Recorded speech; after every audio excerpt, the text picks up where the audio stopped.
Bismillahirrahmanirrahim. Assalamualaikum warahmatullahi wabarakatuh. Alhamdulillahirabbil alamin wa bihi nasta'inu ala umuri dunya waddin amma ba'du wala haula wala quwata illa billahil aliyil azim amma ba'd. Yang saya hormati dan saya muliakan pada Bapak dosen Mr. Fikri Farihin, dan yang saya hormati dan juga para mahasiswi yang sedang berbahagia. Alhamdulillah, pada kesempatan ini kami dari kelompok pertama atau kelompok 1 mata kuliah Aswajah, perkenalkan, nama saya Abu Syefur Rizal dan rekan saya yaitu Muhammad Amir dari kelompok 1 yang akan mempresentasikan sebuah tugas yang telah diberikan oleh dosen pengampu Mr. Farihin. Ya. Sebelum itu, alhamdulillah, puja-puji syukur atas kehadiran Allah Subhanahu wa taala yang telah melimpahkan rahmat dan hidayahnya serta kita bisa dapat melanjutkan pembelajaran Aswajah meskipun hanya dengan online, ya. Alhamdulillah, masih kita diberikan kesehatan juga. Kemudian salaman dan tetap tercurahkan kepada junjungan kita Nabi besar Nabi Agung Muhammad SAW. Oke, yang ketiga kalinya kami dari kelompok 3 sangat berterima kasih ya kepada Bapak dosen pengampu yang sudah membimbing kami dalam pembelajaran online mata kuliah Aswajah, dan juga kepada mahasiswa dan juga mahasiswi yang telah memberikan bantuan serta motivasi kepada kami sehingga kami bisa menyelesaikan tugas ini. Oke, baik saja, langsung saja demikian. Untuk pertemuan kali ini ya, kita dari kelompok 1 akan menjelaskan sebuah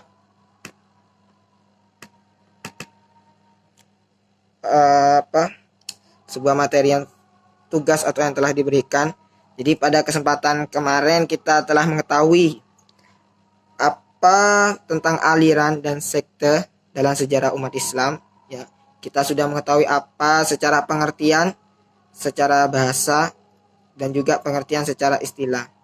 Jadi sebelum itu kita kembali ke pembahasan yang dulu. Jadi ada kelompok aliran, ya, yaitu ada 4 golongan, yaitu Syiah, Khawarij, dan Mu'tazilah, dan yang terakhir itu Ahli Sunnah wal Jamaah. Pada kesempatan ini kami dari kelompok 1 akan menjelaskan yaitu yang golongan yang keempat, yaitu dasar-dasar akidah menurut Ahli Sunnah wal Jamaah. Jadi pada dasar-dasarnya akidah ini, ya, jadi pokok-pokok keyakinan yang berkaitan dengan tauhid dan akidah, ya, itu menurut Ahli Sunnah wal Jamaah itu harus dilandasi dengan dalil dan argumentasi atau dari Al-Qur'an. Begitu. Jadi adapun dalil-dalil ini ada 4, yaitu ada Al-Qur'an, kemudian dalil hadis, yang ketiga ijma' ulama, yang keempat itu akal, ya, atau argumentasi akal yang sehat. Kemudian para ulama banyak menulis karangan-karangan, ya. Jadi para ulama itu sangat banyak mengarang karangan-karangan yang dimana di dalamnya yaitu membantah sebuah aliran-aliran atau kelompok-kelompok yang dimana menyimpang, atau aliran ahli bid'ah dan kelompok-kelompok yang agak menyesatkan, begitu ya kasarnya. Jadi banyak dalam konteks Al-Imam Al-Ghazali mengatakan bahwa wa ahlul nadari fi hadal ilmi yatamassakuna awwalan bi ayatillahi minal Qur'an, summa bi ahbari Rasulillahi sallallahu alaihi wasallam, summa bid dalaili al-aqliyati wal barihini al-qiyasi. Jadi ada 4 ya. Jadi ada 4. Yang pertama itu Al-Quran, kemudian hadis, kemudian ijma ulama, dan yang terakhir yaitu argumentasi secara akal sehat. Baik, jadi ada dalil-dalil yang secara hierarkis. Yang pertama yaitu kita akan membahas apa itu Al-Quran. Jadi Al-Quran adalah suatu mukjizat yang diturunkan kepada junjungan kita Nabi Muhammad SAW, di mana Al-Quran ini adalah kalamullah atau pokok dari semua argumentasi dan dalil. Begitu.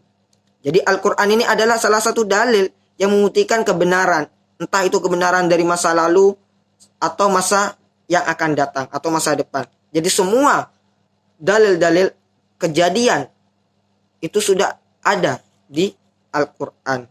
Dan juga Al-Quran ini membuktikan bahwa kebenaran risalah Nabi Muhammad dan dalil yang membuktikan benar dan tidaknya sesuai ajaran. Itu semuanya ada di Al-Quran. Dan juga Al-Quran merupakan kitab Allah, yaitu kitab samawi yang terakhir yang diturunkan kepada Nabi Muhammad SAW. Dan juga yang kedua yaitu Al-Hadis. Jadi yang pertama Al-Quran, yang kedua sekarang Al-Hadis. Apa itu hadis? Yaitu dasar kedua dalam penetapan akidah dalam Islam. Dan juga hadis ini tidak hanya membahas penetapan akidah, tapi juga bisa untuk dasar dalam menetapkan dasar dalam yang lain-lain. Bukan hanya akidah atau tauhid, tapi juga bisa untuk yang lain. Kemudian hadis hadis itu juga ada perawinya. Ada hadis riwayat Muslim, ada hadis riwayat Islam. Ya. Jadi tidak hanya satu, tapi banyak-banyak perawi hadis. Dan juga dalam sebuah riwayat hadis itu juga tidak dapat dinisbatkan kepada Tuhan, atau dalam artian Allah itu berupa suara atau huruf.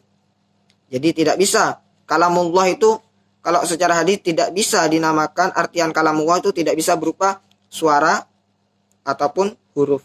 Karena hal ini menyangkut persoalan akidah yang tidak cukup didasarkan pada hadis. Begitu. Kemudian hadis juga dapat dijadikan dasar dalam menetapkan akidah.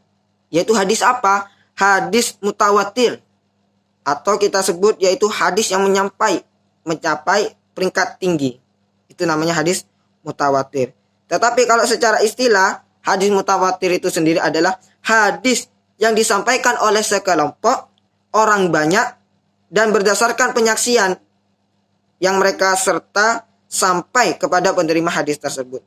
Jadi hadis mutawatir ini hadis yang sudah hadis yang disampaikan oleh sekelompok. Jadi bukan hadis yang mengarang-arang, mengada-ngadakan, tapi ini jelas dan sudah dilihat dan sudah diterima oleh perawinya. Begitu untuk hadis mutawatir. Kemudian ada juga hadis mustafid atau hadis masyhur, ya. Jadi selain hadis mutawatir itu juga ada hadis mustafid. Yaitu apa? Hadis mustafid atau kita sebut hadis masyhur ialah hadis yang diriwayatkan oleh 3 orang atau lebih dari generasi pertama hingga generasi selanjutnya. Seperti contoh hadis Al-Imam Abu Hanifah dan pengikutnya. Kemudian hadis lain-lain, masih ada hadis yang lain-lain.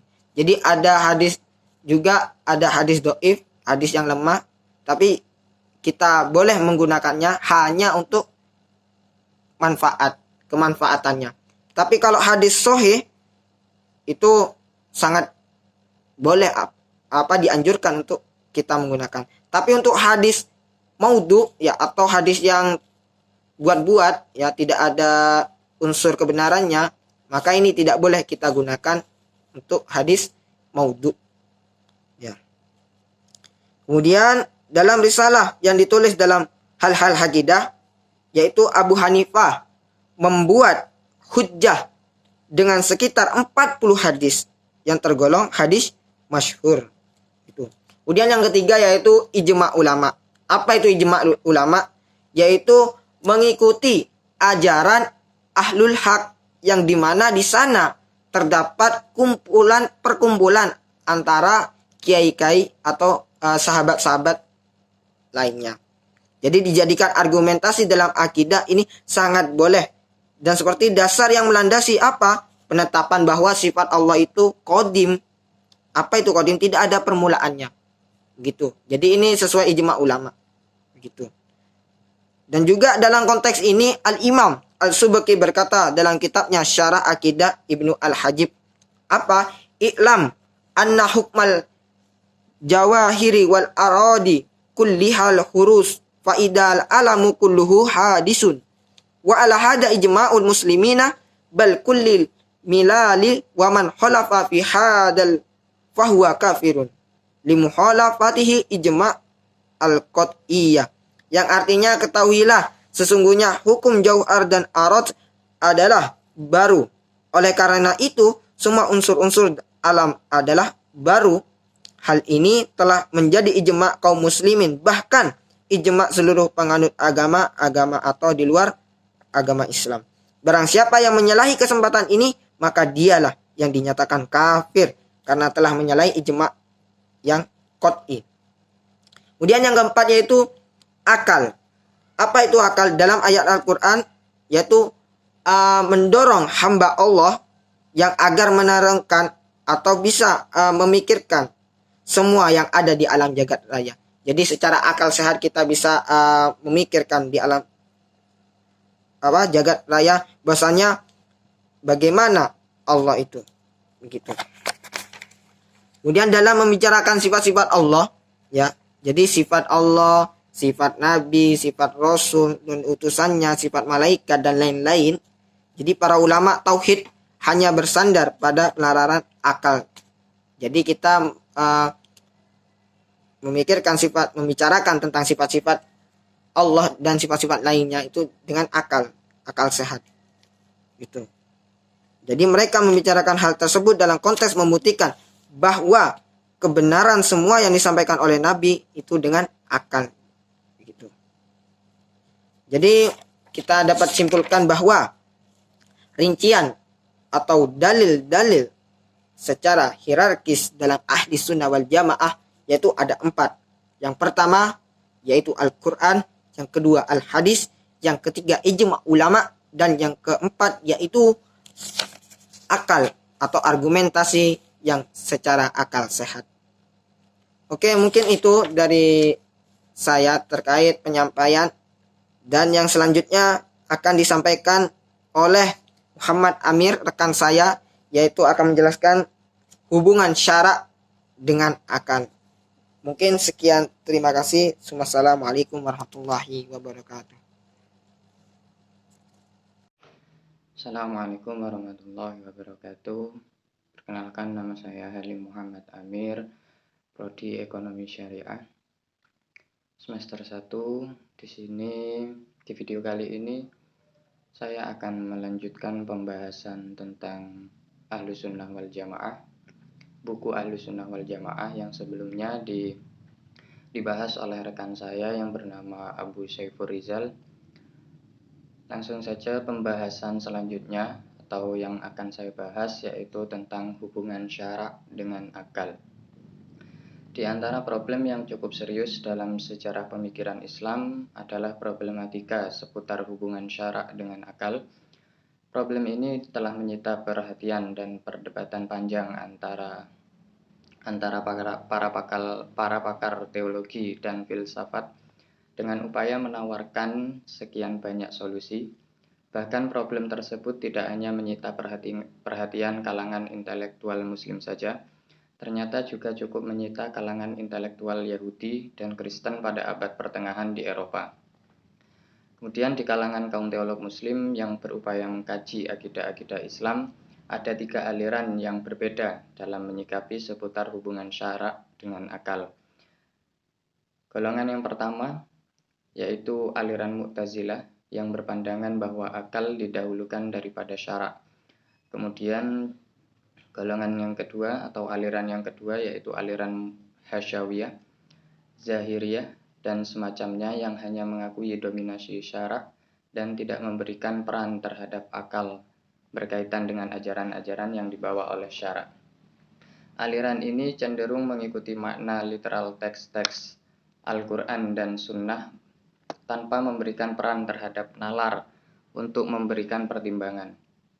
Tentu saja pandangan aliran kedua yang memerankan orientasi anti-rasional tersebut jauh dari ruh ajaran Islam, karena seperti dikatakan oleh Imam Abu Al-Fatih Asy-Syarastani dalam Al-Milal wan Nihal, ajaran Islam bahkan semua syariat apapun tidak akan tertib dan disiplin tanpa dibarengi dengan ijtihad. Kebutuhan akan adanya ijtihad sebagai metode yang diakui dalam menetapkan hukum-hukum agama menjadi mendesak ketika sebuah syariat tersebar luas di dunia. Dan kita telah seringkali melakukan ijtihad dan menggunakan metode analogi dalam banyak persoalan hukum yang dihadapi, demikian kata Asy-Syarastani. Kemudian aliran yang ketiga yaitu aliran Ahlus Sunnah wal Jamaah yang memiliki pandangan yang khas terkait dengan problem hubungan syarak dengan akal. Dalam hal ini Ahlus Sunnah wal Jamaah mengambil sikap moderat atau tawasuh dan seimbang atau tawazun. Tidak ekstrim kiri seperti halnya Mu'tazilah dan tidak ekstrim kanan seperti halnya Hasyawiyah dan Zahiriyah. Menurut Ahlus Sunnah wal Jamaah, semua kewajiban agama hanya dapat diketahui melalui informasi dari syarak, sedangkan terkait dengan keyakinan hanya dapat dicapai dengan penalaran akal. Ahlus Sunnah wal Jamaah mengambil sikap tengah dan moderat antara Hasyawiyah dan Mu'tazilah, tidak melepaskan peran akal dari syarak sebagaimana halnya Hasyawiyah dan tidak mendahulukan akal daripada syarak sebagaimana halnya Mu'tazilah. Dalam konteks ini Al-Ghazali berkata dalam kitabnya Al-Iqtisad fil I'tiqad, kaum Hasyawiyah berasumsi wajibnya beku terhadap taklid dan mengikuti makna-makna literal, dan hal ini bersumber dari nalar mereka yang lemah dan wawasan mereka yang sedikit, sedangkan kaum filosof dan kelompok Mu'tazilah yang ekstrim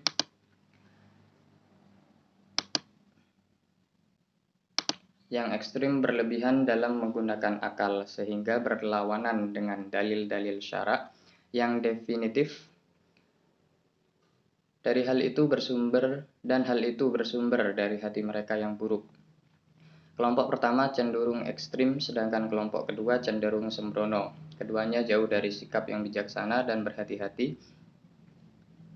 Justru yang menjadi kewajiban dan keharusan dalam kaedah-kaedah keyakinan adalah sikap yang moderat dan mengikuti jalan yang lurus.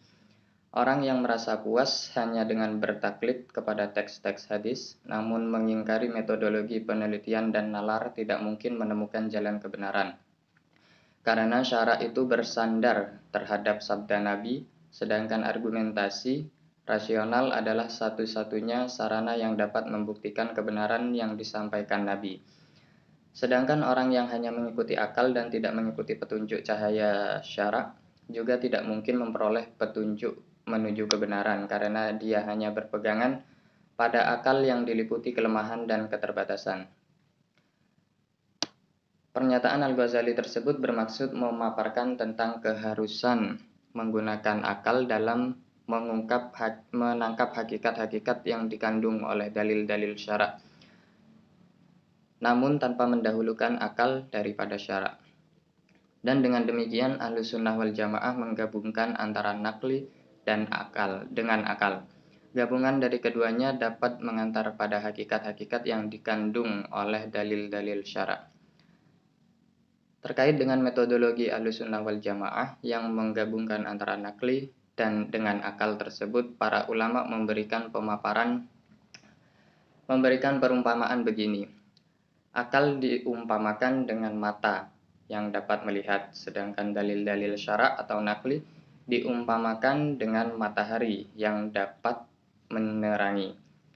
Orang yang hanya menggunakan akal tanpa menggunakan dalil-dalil syarak seperti halnya orang yang keluar pada waktu malam hari yang gelap gulita. Ia membuka matanya untuk melihat apa yang ada di sekelilingnya antara benda yang berwarna putih, hitam, hijau, dan lain-lain. Ia berusaha untuk melihat semuanya, tetapi selamanya ia tidak akan dapat melihatnya tanpa ada matahari yang dapat meneranginya. Meskipun ia memiliki mata yang mampu melihat, sedangkan orang yang menggunakan dalil-dalil syarak tanpa menggunakan akal, seperti halnya orang yang keluar di siang hari dengan suasana terang benderang tetapi dia tunanetra atau memejamkan matanya. Tentu saja ia tidak akan dapat melihat mana benda yang berwarna putih, hijau, merah, dan lain-lainnya. Ahlussunnah wal Jamaah laksana orang yang dapat melihat dan keluar di siang hari yang terang benderang sehingga semuanya tampak kelihatan dengan nyata dan akan selamat dalam perjalanan mencapai tujuan. Pembahasan berikutnya yaitu antara posisi akal ketika bertentangan dengan nakli. Sekarang apabila Ahlussunnah wal Jamaah menggabungkan antara nakli dengan akal, maka apa yang harus didahulukan ketika terjadi pertentangan antara ketetapan nakli dengan ketetapan akal? Untuk menjawab pertanyaan ini, mari kita ikuti terlebih dahulu penjelasan tentang kaedah-kaedah berikut ini.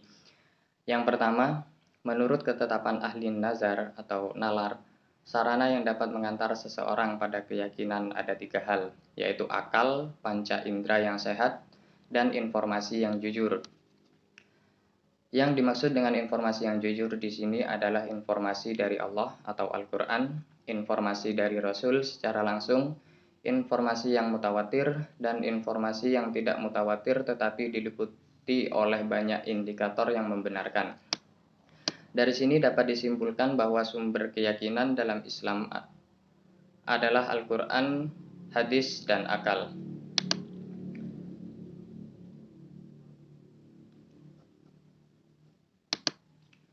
Kemudian yang kedua yaitu Islam adalah agama nakli yang diperkuat dengan akal. Oleh karena itu Al-Quranul Karim ketika menjelaskan salah satu akidah yang harus diyakini oleh umat Islam biasanya menyertakan pula penyebutan dalil rasionalnya atau setidaknya memberi isyarat terhadap dalil rasional tersebut.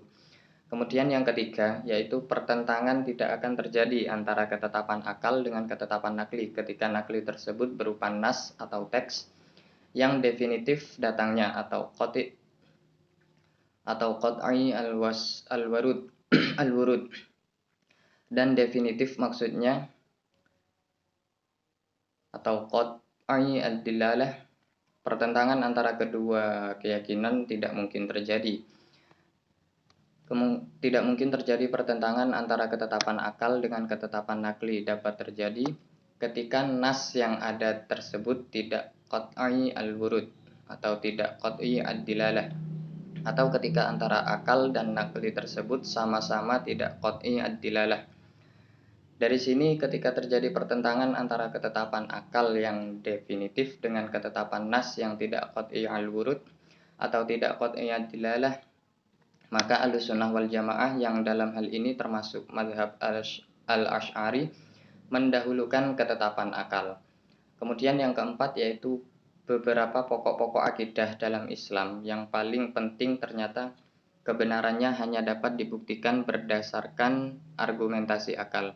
Sedangkan membuktikan kebenarannya berdasarkan argumentasi nakli akan berakibat pada daur atau putaran yang dianggap mustahil dalam ilmu logika, seperti contoh penetapan wujudnya Allah dan sifat-sifat Allah seperti ilmu, qudrat, iradat, dan semacamnya yang menjadi syarat pembuktian kebenaran wahyu.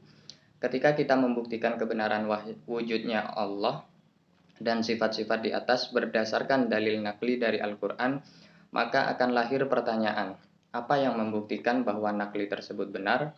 Akhirnya akan dijawab bahwa bukti kebenaran nakli adalah kebenaran wahyu itu sendiri. Lalu ditanya lagi, apa yang menjadi bukti kebenaran wahyu tersebut? Maka akan dijawab lagi, bukti kebenaran wahyu adalah wujudnya Allah yang menurunkan wahyu serta sifat-sifat Allah seperti ilmu, qudrat, iradat, dan lain-lain. Sehingga akhirnya berakibat pada terjadinya daur atau perputaran, di mana pertanyaan pertama menjadi jawaban bagi pertanyaan yang terakhir, dan hal ini dianggap sebagai suatu yang mustahil serta ditolak dalam ranah logika dan perdebatan.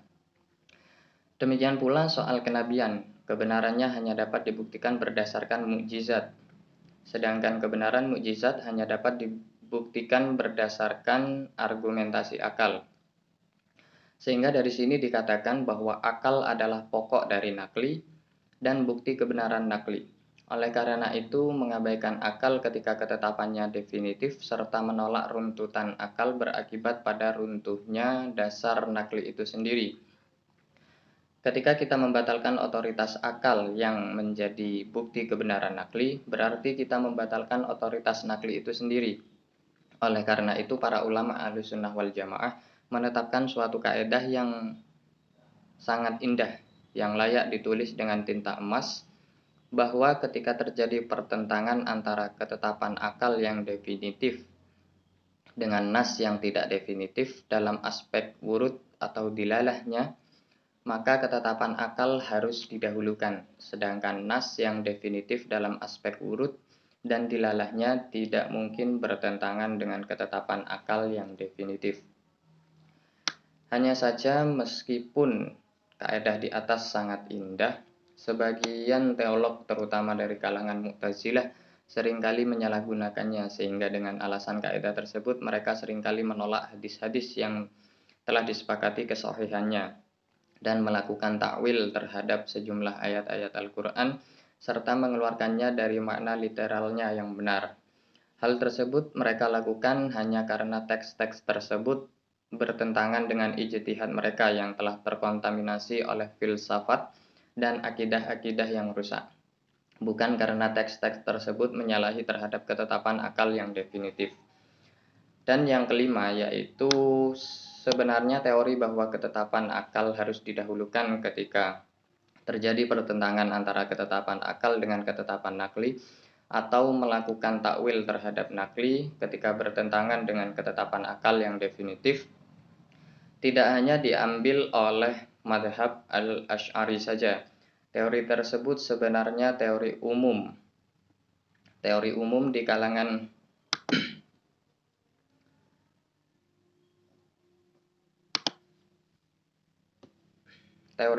kalangan ilmuwan muslim dalam berbagai disiplin sejak generasi salaf. Tidak sedikit di antara ulama salaf yang melakukan takwil terhadap sejumlah teks-teks Al-Quran dan hadis, karena didasarkan pada pertentangan teks-teks tersebut dengan ketetapan akal yang definitif. Bahkan kalangan ahli hadis yang terkadang diasumsikan oleh sebagian orang sangat menjauhi teori semacam ini.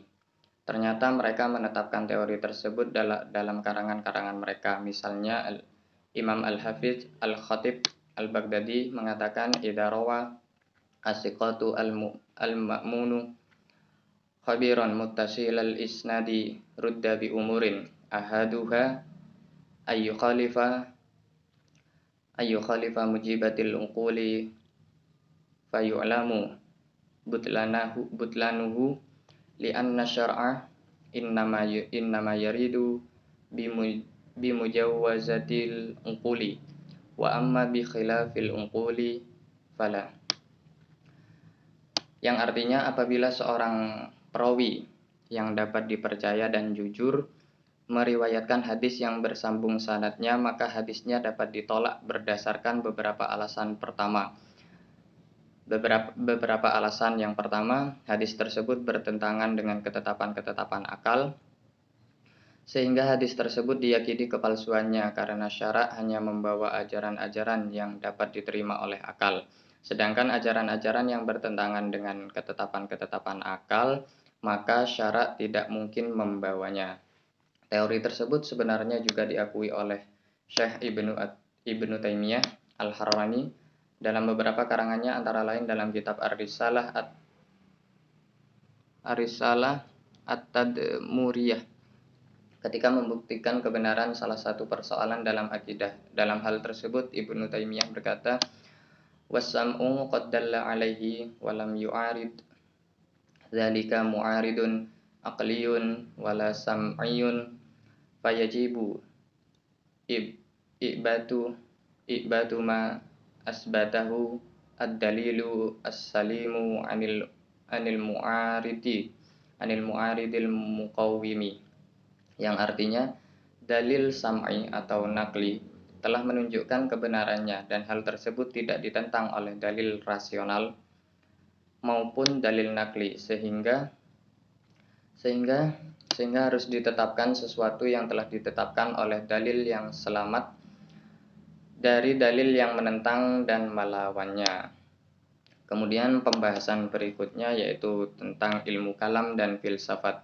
Tidak sedikit di antara kalangan yang berpandangan negatif terhadap ilmu kalam yang menjadi wadah kajian akidah Ahlussunnah wal Jamaah.